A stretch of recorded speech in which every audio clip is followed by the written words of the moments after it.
Imagínate que eres un científico en el año 1820. Tienes un galvanómetro súper delicado en las manos y necesitas medir 100 volts. Pero si lo conectas directo, lo quemas. ¿Qué haces?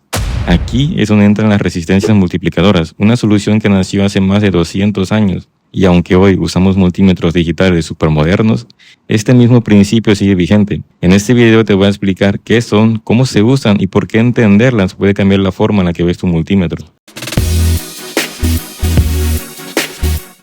En el siglo XIX, si no usaba una resistencia multiplicadora, el medidor se quemaba. Y todo esto empezó con este aparato, el galvanómetro, inventado en 1820 por Johann Schrödinger.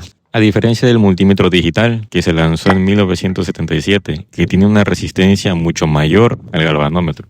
En el video anterior hemos visto la ley de Ohm, y si no lo has visto, te recomiendo que lo veas. Y si este video te está siendo de utilidad, regálame un like y suscríbete, que me apoyas muchísimo.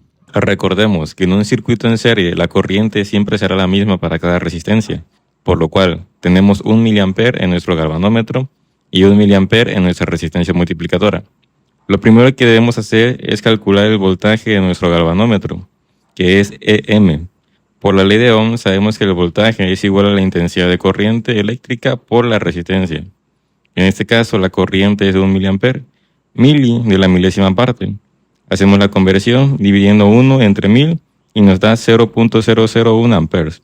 Y la resistencia, como está en ohms, la dejamos igual, 50 ohms.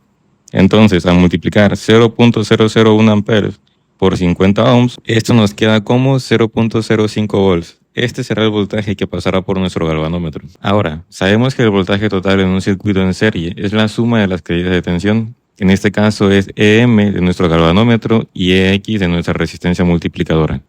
Nosotros queremos saber el voltaje de nuestra resistencia multiplicadora, así que despejamos EX y esto nos queda como ET, que es 450 volts, menos EM, que es 0.05 volts, y esto nos da 449.95 volts.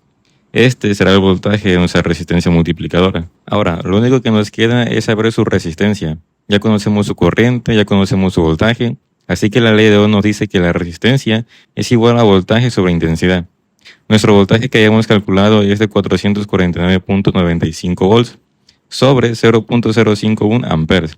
Y esto nos da 449.950 ohms. Fijémonos que si no tuviéramos una resistencia multiplicadora y solo tuviéramos nuestro galvanómetro, tendríamos que tener una resistencia interna de 450.000 ohms.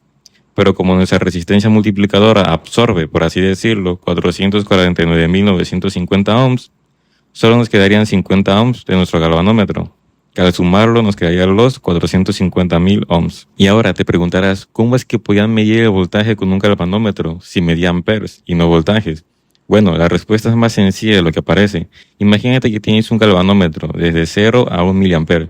Si la aguja marcaba 1 mA, significaba que había los 450 volts. Y si en su caso marcaba 0.5 mA, eso sería la mitad, o sea 225 volts. Porque la corriente depende del voltaje. Si aumenta el voltaje y la resistencia se mantiene constante, la corriente aumenta. Pero si disminuye el voltaje, la corriente también disminuye, siempre y cuando la resistencia no cambie. Bueno, esto ha sido todo. En el siguiente video estaré explicando sobre la potencia. Nos vemos en el siguiente video.